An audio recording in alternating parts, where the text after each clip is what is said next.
Hello and welcome to our question and answer fun chat with the man, Aleks Svetski, founder of Amber. This is particularly exciting because this is our first syndicate and Amber is our first deal. And this is our first chat. How are you? This is fantastic. Thank you for having me on, man, and thank you for being. This is likewise not only your first syndicate, but also my first relationship with a syndicate. Everything I've done in the past has been raising either through funds or angels, and it's been an interesting experience to sort of like learn how that actually works and functions in the background, man. So it's really cool. All right, sweet. And where are you right now? I'm in Costa Rica. So down here, I was catching up with a couple of Bitcoiners. So some names that people might know: Gigi, Francis, Pablo. And I should be, if Jack Dorsey gets back from Europe next week, I should be catching up with him before I head back to the US. So exciting times. So you're bored out there. Not much going on. Okay. Totally bored, man. Got nothing better to do except talk to you. All right. And I'm glad about that. So let's dig into it. Now, the syndicate, everyone has my memo and details.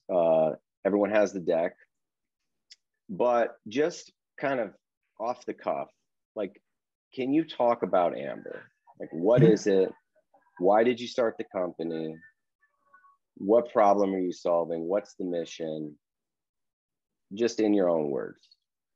Let's do it. So the original incarnation of the product was I wanted to create a way for people to accumulate Bitcoin on autopilot without having to think about it too much, because everyone's got better things to do than sit there on the computer, trading shit coins and, like losing their mind. Like people have more productive things that they can do with their lives.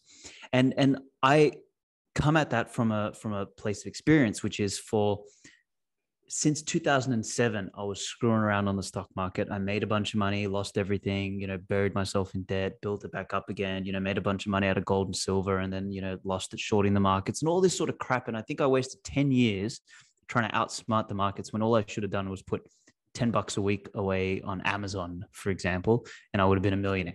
But I made a moron out of myself for years. And basically all of the good work that I did building businesses as an entrepreneur, I basically burnt on screwing around gambling like a degenerate. So, when I discovered Bitcoin in 2016, or rediscovered, because I, erroneously thought it was just another Ponzi scheme in 2012. I remember Max Kaiser jumping up and down on a couch, and I'm like, what crack is Max Kaiser on now? So I just stuck with my gold and silver.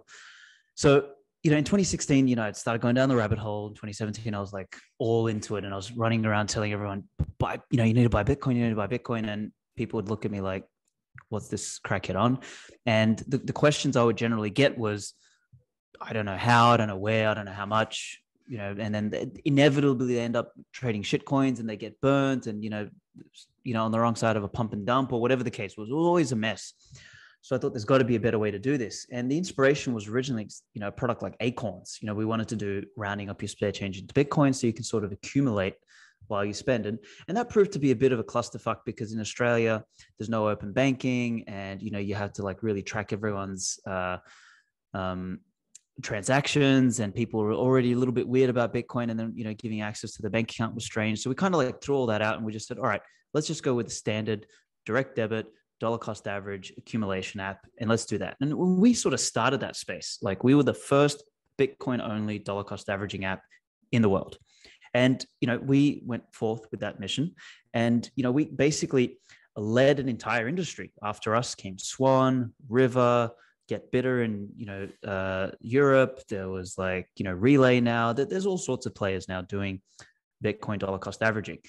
And I've always been a person like, how do we lead the market? How do we carve out new territory? And last year we kind of toyed with an idea called Amber Black. So it was a direction to kind of take the product in that would be novel and move away from just exchange fees And we built out like a no exchange fee premium version of Amber that instead of, so you can buy and sell as much Bitcoin as you want, but instead of paying fees, you just pay a monthly subscription. So it's like a fixed fee, but you also get a bunch of premium features like auto buy the dip, auto withdraw to your cold storage. We were going to build another feature in there called buy the shift. And so sort of, we wanted to make it like a premium, and it was called Amber Black. Now, we didn't really roll that out very well for a couple of reasons. Number one, from a resources perspective, we didn't, have enough capital to really like drive that product. So we built the sort of bare bones beta of it. And, part of this raise will, be associated with like really getting that off the ground as well. But, we've got this sort of like 2-tier accumulation product, which is really beautiful. It's slick, it's clean, it's neat. It is honestly the best app-based mobile experience for accumulating Bitcoin. And then the question was, all right, we want to do more than just accumulation. Like we've got all of these people, 15,000 users now, and I think 50% of them roughly, or 44%, whatever the number is, are like, actively accumulating Bitcoin or have accumulated Bitcoin on Amber. It's like, what can we help these people do? And, we were toying with a bunch of different ideas. We thought, could we do some lightning stuff like Strike, or should we do a debit card like Fold? Can we do like a retail version of Unchained Capital? And, it kind of hit me over time, like as I was digging for like a differentiator, and I was like, fuck, the most important thing that Bitcoin represents today, like in its evolution as money, is pristine property, or as Michael Saylor would say, like pristine collateral. Can we leverage that? And this is sort of where the idea of buy now, pay later hit me. I was like, this is a mechanism for developing credit relationships that sits outside of the dependency of MasterCard, Visa, traditional credit providers, and all this sort of crap. So I started digging in that area. And honestly, like for me, the confluence of Bitcoin, emerging markets, and buy now, pay later, and just generally like the emergence of credit markets, or the reinvention of credit markets, for me is like, they all kind of fuse together in my mind in like this explosion of, holy fuck, I've got a light bulb moment. I'm the reincarnation of Nikola Tesla. Like, this sort of stuff hit me really hard. And this is sort of where the next genesis of the Amber app is. Like the way I try and explain it is, Silk Road was the first killer app for Bitcoin because it proved that Bitcoin was uncensorable money. The next killer app for Bitcoin was exchanges and brokerage apps. Like, so, whether it's Mt. Gox or Coinbase or Kraken or Binance, whatever, like the ability, like this was Bitcoin proving that it was a collectible worth trading. So that sort of took Bitcoin from, Silk Road took Bitcoin from, the dollar, single digits to triple digits, and, maybe even quadruple digits. Trading took Bitcoin from, triple digits through to, it'll probably take it through to, 6 digits, 500,000 or whatever.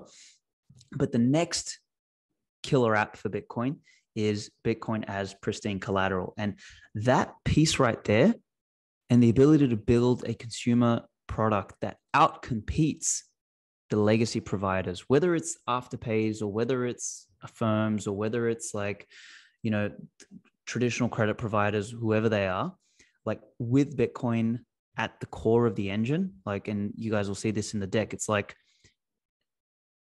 a horse and cart competing with a fucking Bugatti. Like it's not, it's a race they can't win, because we have pristine collateral whose property rights are protected by math, not by the promise of a bureaucrat. And this next genesis of Bitcoin as collateral, as private property that is globally accessible and decentralized, and the capacity to borrow against that, I think is going to be the killer app for Bitcoin in its next evolution. And this decade, I think the kind of product we're building is going to be the most important product in the world. So, I mean, if you look at the most important Bitcoin products in the world over the last generation were the Coinbases and Krakens of the world, which are worth now 30, 50, $100 billion.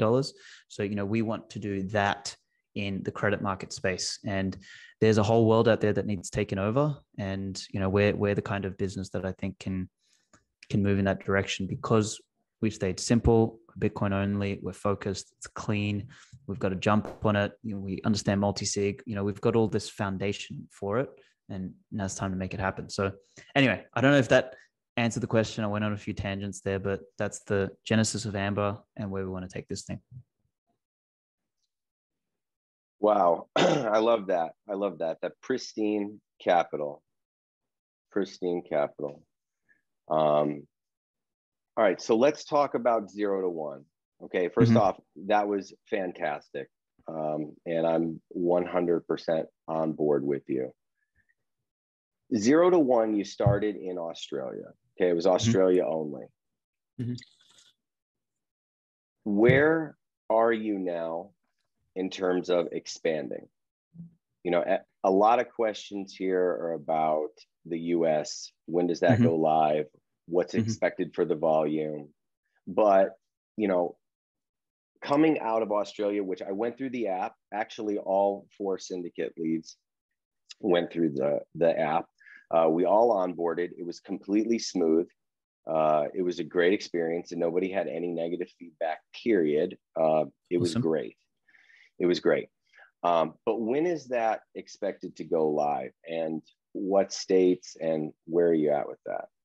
Cool. So so this is the accumulation piece, just to be clear, like the buy now, pay later piece, this raise that we're doing now will run a parallel team to build the merchant checkout button and all that stuff out. So the accumulation app itself, so the core business, goes live in the US, fingers crossed, next week. We will know in the next couple of days. But yeah, it should be next week. And that it moves it in from a private beta into a public beta. So it still won't be fully live because it won't have all the functionality, particularly definitely not all the functionality that we have in Australia. Like the beauty in Australia is that we're not dependent on any third parties. Like we've built our entire stack. So we do order management, order settlement, you know, custody, execution. Like we do the whole lot, treasury management, everything in Australia. We are the registered entity. We do everything. So we don't have to share revenue. We don't have to be dependent on anyone. And as a result, we've got, you know, Apple Pay, Google Pay, credit card, debit card, Pay ID, EFT, direct debit. We have like the whole suite of ways to fund the account. Like it's a really rich experience for Australian users.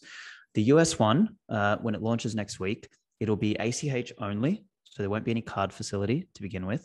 The withdrawal feature won't be turned on to begin with, but that'll come very quickly straight after it. We just wanted to get the public beta out there in people's hands so they can start accumulating. It'll be across 44 states. Now, off the top of my head, I know definitely New York's not included. Hawaii is not included. Texas is not included. I think North Carolina or something is not included. Like there's like 6 or 7 states that are not included.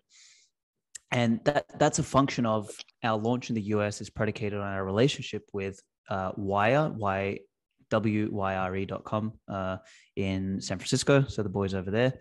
And it's kind of like what Swan did with like sitting on top of Prime Trust. Like we're sitting on top of Wire to get access to the US and get access to all 44 states. We've got a small revenue share deal with them, which is quite a good deal. I won't disclose the commercials here, but that's something, you know, people can come to me privately for. And yeah, so that'll get us across that'll land us in the US, 44 states with initial functionality, and we will then just go and grow that functionality. So we've got a partnership with checkout.com, which is one of the largest credit card, debit card payment facilities in the world. They provide our credit card, debit card facility in Australia. So we'll look to use them to provide that in the US as well, in a really functional way. Then we'll probably intro wire transfers in the US. I'd like to do something with like Zillow, but I don't know. Like I'm still, you know, we still need to sort of understand the payment, the fiat payment rails in the US, because mind you, the Australian fiat payment rails are way better than the US. So that's why I think the onboarding and dollar cost averaging experience in Australia will probably always be better than the US until, you know, their standard fiat rails are enhanced. So yeah, to answer the question, I mean, 44 states gives us it does include California, it does include Florida, it does include a lot of the large states.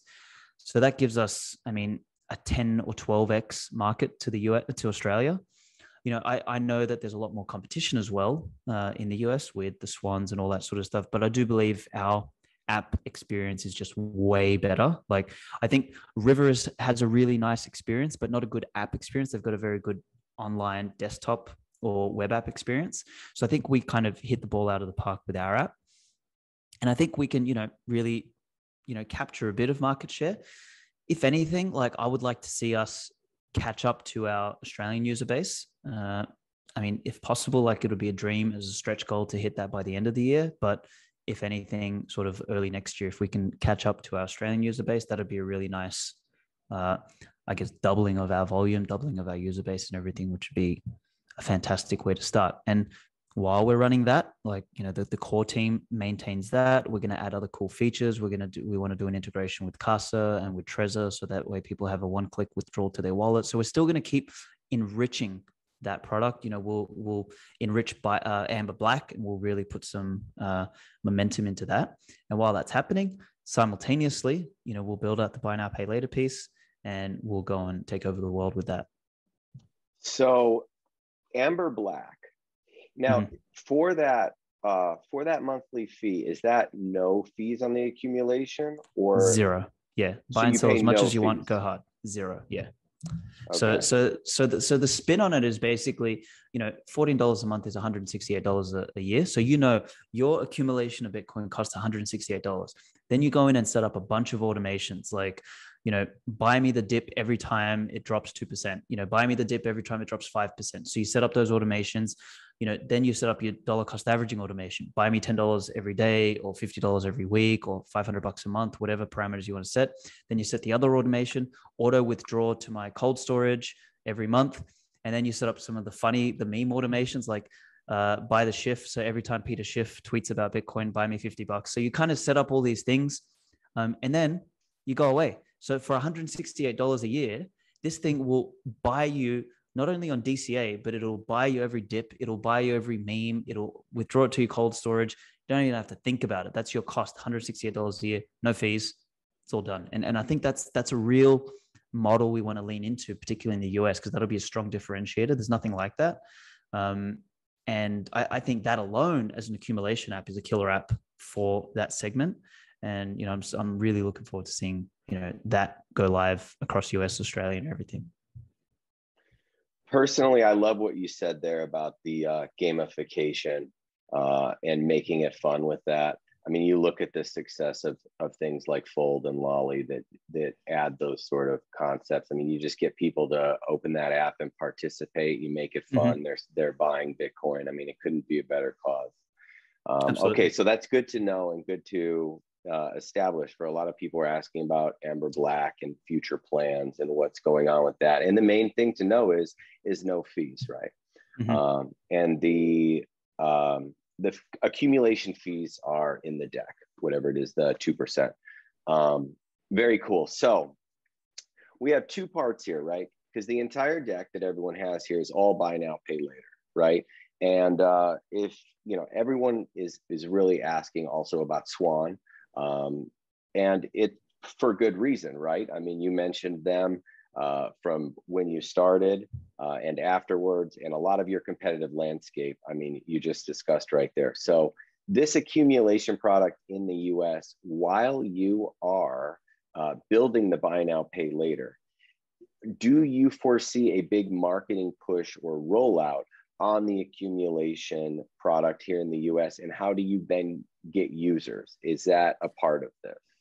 Yeah, I think so. So here's one thing I will mention is, like, you know, me and Corey are super friendly. I love Corey. He's a legend. You know, what he's done with Swan has been incredible. But as far as I know, I think the direction Corey's taking the product is like, and again, this is, as far as I know, it's becoming more of like a white glove brokerage service, which is really catering for the upper end of the market, not so much the retail market. And again, that's a function of, like, it's not really as retail friendly as our product. Like we're really, I guess, you know, you could say, and, you know, this is using Corey's words, is, you know, Swan is a technology enabled brokerage. We are a Bitcoin technology product that happens to have a brokerage feature, right? So it's a very different angle of approach. So I don't think we probably in the beginning had more overlap, but, you know, we're in different countries. But now as our products mature, I think the overlap gets smaller and smaller and smaller. And I would love to do stuff with Corey long term, because I think, you know, both our brands cater to different marketplaces, and, you know, we're both very good at different things. Like, I'm more of a product technology guy, and, you know, like a Bitcoin kind of like purist and writer and all that sort of stuff, whereas Corey is like a marketing genius. Like, so we're different in that sense. but to answer your question, yes, it is going to require a marketing push. We're going to do it. Like, I mean, I've got my own contacts with like people like Pomp, who's on the cap table, with Mark Moss, who's invested, and that's going to be a big part of our marketing push. We're going to go after some of these Bitcoin, YouTube channels and influencers, and really sort of build out like an influencer component to it. I'm also going to then use my ability to get onto broader podcasting audiences because I can really sell Bitcoin as a concept. And I know the audiences that I can hit the most, the audiences that are like libertarian audiences, conservative audiences, like Jordan Peterson type audiences and everything. So I'm going to sort of lean into that area because I think I can talk to them, because every one of them kind of looks at the world around them and says, it's a shit show and we need something. People are looking for an outlet to feel like they're doing something good and right in the world. And honestly, like Bitcoin is that kind of an outlet. Like everyone that finds Bitcoin, almost finds salvation in some sense. So we got that sort of, the already Bitcoin influencers, the peripheral that I think are primed for Bitcoin, ready for the orange pill. But then we're also building out a kind of like an affiliate program for Amber. And that's going to be similar to Swan Force, but we're actually going to build it as a component inside the app so that people can actually use Amber to generate an income by, really referring people, bringing people into the Amber ecosystem across the multiple products that we'll have.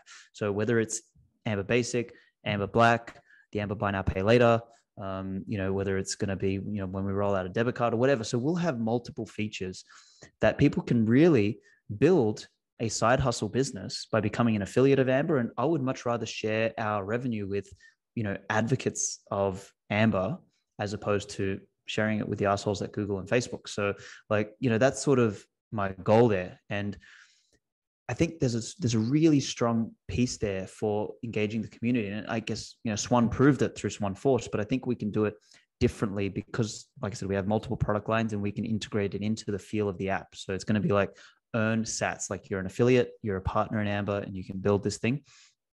And I think you've got these three layers: is people care about Bitcoin, they care about Bitcoin companies, and they care about making some money denominated in Bitcoin. So I think we can hit all three of those with a really well executed affiliate program or a partners program inside Amber. And that's almost built. So I'm hoping that we can get that done in the next month or so and roll that out and, really hit, the general market, hit the influencers, and hit the peripheral sort of, audiences through other podcasts. And I think we'll do really well.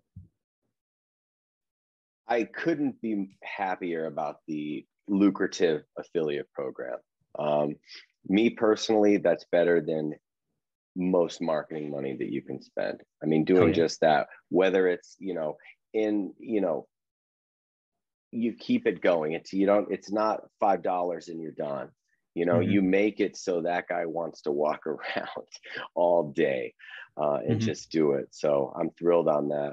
I can't wait till you get that live. And I'm sure a lot of people, especially, I mean, you look at these exchanges, you look at the fastest growers, look at a Bybit, look at something like that. You go from 0 to 100, with those affiliate programs that they put in place there. So that's great. So one thing, just to be clear for everyone, is of course, this is a Bitcoin only company. Right. Okay. Amber is just dealing with Bitcoin. There's no nonsense here. They have not sold a token. Correct me if I'm wrong. There's no token on Absolutely the not. map here. Never. Okay, great. And that's awesome. So one thing from my buddy Nate here is what's up with Lightning? Is that on the roadmap? When is that coming? Is it coming? So how do you feel about it? Yeah.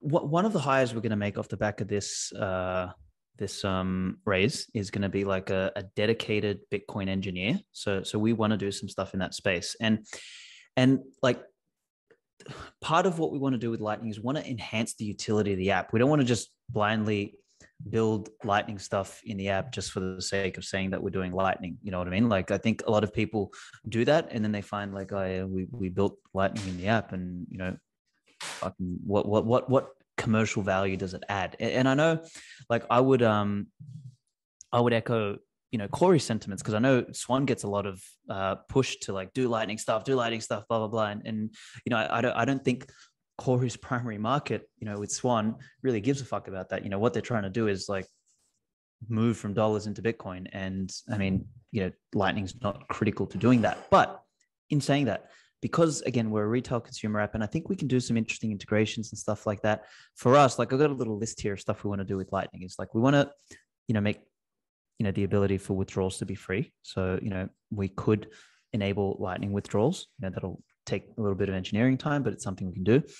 Faster deposits, for example. So when we do the buy now, pay later, and someone needs to deposit some Bitcoin so that they can execute a purchase, like it'll be amazing to just have a Lightning deposit and they just do it and it's instant and they check out and done. You literally check out in 60 seconds. I think there's some interesting stuff with the Twitter integration that we could do. And if we build it out like a really easy Lightning wallet, people will be able to tip people. So I think that's a really interesting angle. I think, things like opening channels where people can, get sats delivered on a channel. Like, I don't know, there's some other things there, which I'm not sure, where they will lead. But yeah, definitely like withdrawals, deposits, and this sort of Twitter integration, I think are interesting first steps. And I'd love to do some stuff there. But again, it's just a matter of managing resources and leaning into what actually, most of the users want. Because usually Lightning is a funny thing. It's like it's 2% of your users who are the 2% that are the loudest, and they make the most fuss about it, and 98% of the other users don't even give a fuck. So it's kind of, it's a utility and a managing of resources thing. But I think we can do it well, and I think we can do it in the right way that adds value to the users and enhances the utility of the product overall. Cool. Yeah, I definitely want to really get you in touch with Azteco, because first you could just hit the withdrawal button and that would be done, and then you can get a developer and you can work after it. But that's what they're trying to do, is get those integrations where it's just an API for you. Somebody wants to withdraw, but we'll talk about that later, I hope. Okay, so let's do some housekeeping. 10 people on the team right now, right? 10 people on the team. Well, 10 and a half. We have one part-time person, but yeah, 10 people, 10 and a half. We have a half person. Okay. So what about the future of other services, right? To become more of a full stack Bitcoin wealth management platform. I know that that's a big idea and something that we've talked about, but as far as, where else do you see this going, big picture? I mean, you've got the accumulation and the buy now, pay later, and like, just even more broadly speaking than just buy now, pay later. It's just the idea of Bitcoin as pristine collateral that unlocks credit markets. So let's say that. So accumulation and Bitcoin as collateral, those two feed into each other really nicely, but then sort of like rewards. And rewards more broadly than just for spending, like rewards for behavior. So there's something I really want to do with Amber, is that we want to help people set goals for their accumulation and their savings, and then get rewarded in sats. So if like you set a goal that I want to accumulate, this many sats over the next 6 months, and you achieve that goal, I'd love to reward you from Amber with 50,000 sats or 100,000 sats because you achieved the fucking goal. And that's that's an incentive to use the accumulation app more regularly, right? Or, we give out trophies, or, trophies with a side of sats. Like if you stack every single day and you don't miss a day, for example, or stack every single week and you have a run. So I really want to look at rewards as a component of the product that gamifies the product, but incentivizes better behavior. And in my mind, better behavior is like accumulating Bitcoin. So whether you're spending dollars or accumulating Bitcoin, we want to reward you. So not just one or the other. So I think that's some really cool shit that we'll be able to do. And that kind of starts to really build this ecosystem that people want to use Amber for everything. Beyond that, I mean, I still don't know the ways in which Lightning is going to transform the world. I think that's a longer term play anyway. So I think we need to like really lean into the parts that we're good at, and be on the cutting edge of what's happening in Bitcoin so that we can talk to that cutting edge and lean into that as the opportunities present themselves. Because I mean, this thing is moving so fast, man. Like no one really knows how Bitcoin's going to manifest in the next year, 2, 3. Like it's impossible to predict. And the best way to predict it is to be building the cutting edge where you're at and just have a view moving forward. Okay, so about the buy now, pay later, you're going to first have Amber pay on Amber, right? You're going to be the first merchant with your own checkout process. Is that right? Okay, so can you just hypothetically walk me through that process? How does that look like? Like Amber Pay is live. You're the first merchant. Can you just run through how that experience, sketch it out? Cool. So I've accumulated 50 million sats, right? So half a Bitcoin, which is worth 25 grand. And in my Amber app, I'll take that half a Bitcoin and I'll say, look, I want to buy dip at the moment, for example, right? But my paycheck doesn't come for another couple of weeks. So I'm going to take a bit of Bitcoin, move it to my Bitcoin collateralization account, and that will instantly unlock fiat purchasing power straight away. And then I'll go into the app and I will select, buy the dip or order DCA or buy some Bitcoin. And I'll use that purchasing power to buy some more Bitcoin on the app. Now it'll be over collateralized. And then when my paycheck comes in a month from now or whatever, I can just pay that off. And I can buy enough, for example, to just pay it off over 4 paychecks as an example. So we want to, it's kind of like Bitcoin layaway, but it's Bitcoin collateralized layaway. Now, the step 2 to that is if we can develop an intelligent risk model where we don't even need the Bitcoin collateral in there first, so that people can buy some Bitcoin and then, pay it off over time. So that's an even bigger opportunity where, I want to buy 20 million sats. I don't have the money now, but I put it on a payment plan and I want to pay it off over 6 months. That comes with a higher risk because it's not pre-collateralized, but I think it can be done if we develop some, interesting risk models there and, like a custody mechanism in which they get their Bitcoin once they finish paying off everything, of course. So that there's 2 parts to that. The first part we can get done very quickly, and then the second part is going to require a bit of risk stuff. But I think Bitcoin Layaway is just a fucking awesome killer app, and that's just another value add that Amber can do, which I think other people just can't do, or it'll be difficult for them or whatever. And I think we can get a jump on the market for that. Okay, Bitcoin Layaway is incredibly exciting. I mean, I got to tell you, I could not be happier. It's almost like it's crazy to think of the opportunities there, to lock in the price, to pay it over in installments. Okay. You're going to figure out the custody. Okay. Wow, man, that is a big idea. I love what you said about walking through the process. Okay. Walking through the checkout. All right. Pristine collateral. Okay. I love it. I did get a couple of questions from the group on APRs and typical buy now, pay later terms. And you had also mentioned rewards or being able to offer rewards. So can you talk a little bit on the monetization of, a lot of times I know it's the merchant and how that looks for a revenue stance? Yeah. So I guess for me, I think the strategy of monetizing the merchant instead of the customer is the best for buy now, pay later, because then you're not burdening the customer. Like there's, I guess your pitch to merchants is that, hey, we can bring you more customers. We can increase your ticket size. We can increase the conversion at the point of checkout. Like they're the 3 primary selling points. And then we probably have a 4th selling point, which we can go to a merchant and say, hey, we can unlock customers that wouldn't have shopped with you before because they don't want to sell their Bitcoin and they would actually probably prefer to buy Bitcoin than buy your product or service. But with our service, they'll be able to unlock some of their purchasing power and go ahead and buy your trinket, your good, your service, your product. So I think that's a compelling pitch for them. And because we pay them directly, they're probably already using Stripe or something like that, which is charging them 2.9% anyway. So, for us to charge them 4% as their checkout mechanism, the marginal difference is not much.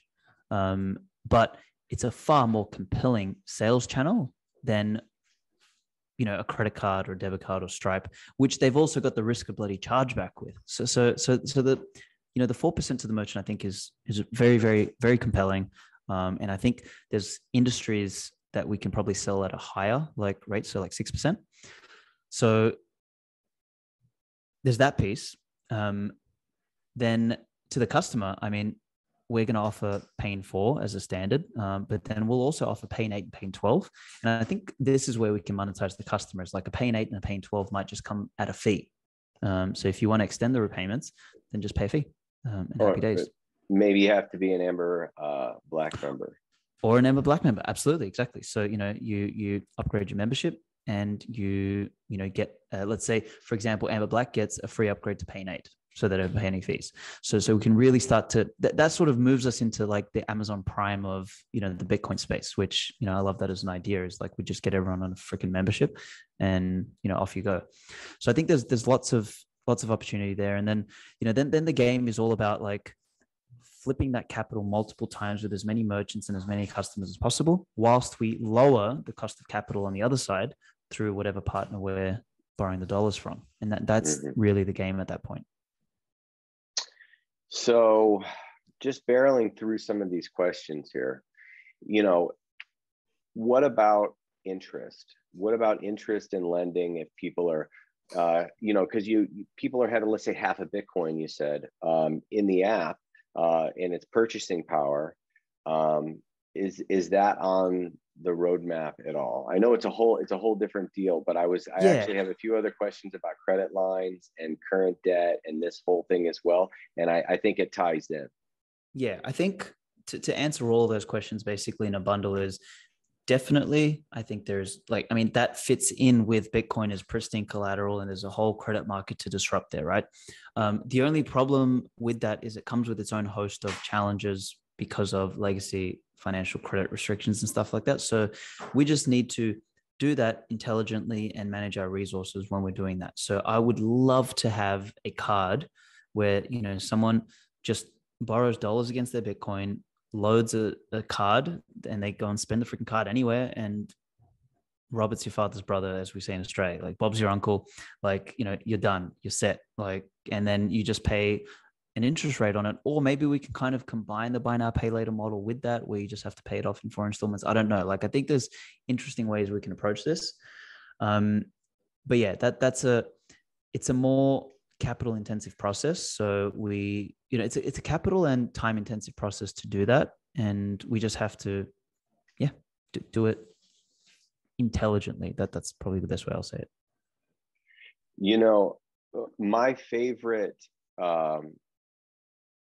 My favorite idea of this is unlocking that purchasing power with the terms of buy now, paying later, and having more flexibility. So, is it geography? I know you're doing the Affirm playbook, right? You're going merchant by merchant. You're going for the big players first. Yeah, merchant vertical, yeah. So is there any geographic limitations here? I actually have a question or two about. Yeah, there will be, I'm sure. Where does it start? Country-wise, where does it start? Yeah, look, it's a mess, man. So we're still getting some more legal advice now, but for example, Australia, there's a really good precedent with Afterpay. Afterpay is not considered a consumer credit product because they don't do any credit checks, they don't charge the customer any interest, and they pay the merchant directly. So Australia is a really good playground for this.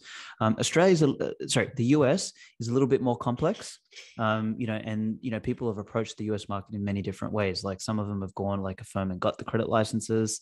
I believe Afterpay also has some credit licenses, but there's other products and services out there that don't have a credit license, and they just kind of structure it where they purchase the product or service from the merchant, and then they on-sell it to the customer, but they give the customer an installment plan.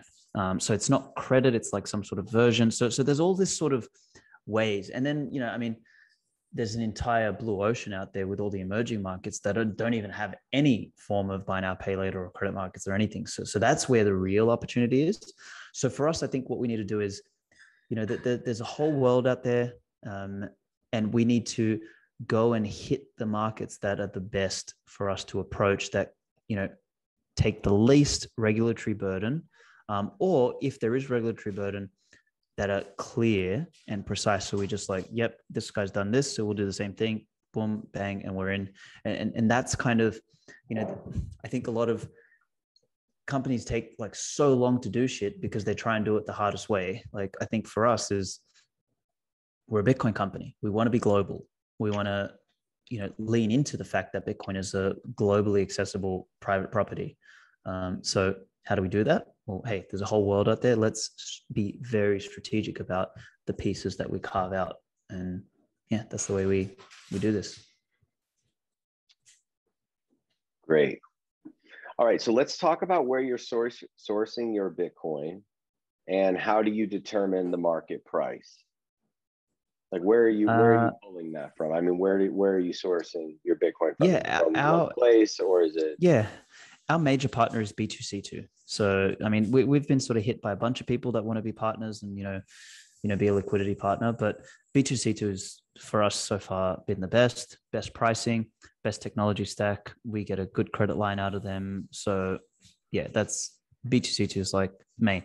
We are integrated with Binance. We've got, I don't know if the boys ever built the Kraken integration. We're integrated with Independent Reserve in Australia. We're integrated with Wire, obviously, but yeah, BTC2 provides the best pricing, instant settlement. Like, it's, their uptime is fantastic. So yeah, that's the answer. That's for the sales as well. That's the price that you're pulling. Yeah. So buys and sells, it's all through them. Credit lines and debt. Just real quick, in a nutshell, is a portion of this raise, is anything going to be secured for debt? Yeah, I don't want to really use, I want to use the equity to grow the business, and then we can get debt elsewhere at a percentage interest rate. So I'm speaking with Unchained Capital about, doing a credit line with them, because I mean, what do they give credit lines against? Bitcoin. But I'm also speaking to a couple of banks. So I've got an intro to Vast Bank, to Bank Prov. I'm having a chat with Bank Prov actually next week about, drawing a credit line against them, because we'll get it a lot cheaper. We also, if anyone is interested, there's an opportunity. I'm happy, our business, to pay out people who are sitting on a bunch of fiat that want to lock it up with us, on a term deposit basically, and we'll pay you an interest rate much higher than what you're going to get anywhere else. We're going to pay 7.5% for under 500 grand and 8.5% for anything over 500 grand for leaving dollars with us. That are literally no risk, because they're going to be 200% collateralized with Bitcoin. It's a no-brainer. So we're going to open that up for, accredited investors and all that sort of stuff, people who are sitting on a bunch of cash to deposit with us. And then the game will be about how do we continue to shop around and get that rate lower and lower and lower, go from 8% to 6, 7% to 6, 5, 4, and as low as we can go. Very cool. Raising debt directly is a hot trend right now, and I hope I can help you secure Absolutely. That and do that. Okay, so everything else is in this memo here. High level KPIs overview. Real quick, I just have to throw it out there. I think we're about good on the questions. We can chat real quick about the previous and co-investors in this round. We can just chat on that real quick. But listen, for the buy now, pay later, I know that you're going after the merchants, you're going after the button. Okay. Someone like myself, I'm dying to have that Bitcoin checkbook. Okay. I'm just telling you, just as an idea, that lock it up here. It's a revolving line of credit. It changes with the market. Okay. And then have the checkbook in hand, have the card in hand, and you can call it buy now, pay later, or flexible payment options, or rates that aren't usury, like some of the competitors out there who kind of will loan. And I'm just throwing it out there because I sold 2 Bitcoins to buy a car once, and Bitcoin was Mm-hmm. 7,500, and I mean, it still haunts me to this day, you know. And Mm-hmm. to have been able to lock up Bitcoin and be at that dealership and use a service like Amber, you know, Mm-hmm. we've had this conversation at the last 2 conferences we were at together. I can't I know. stop talking about it though. This is it, man. So one more time for the record, and I won't bother you with it again. It's gonna happen, bro. It's gonna happen. Do you know what? Help me raise $30 million on the Series A in 6 months, and I will fucking give you that. Well, we're working on 250 if we can fill this syndicate. It's all Okay, good. so I think that's it, man. I think that's it. Co-investors in this round on the same terms. I don't know if anything's changed in the past 2 days. I mean, you're out there every Yeah, minute. You're it's doing like these calls all day.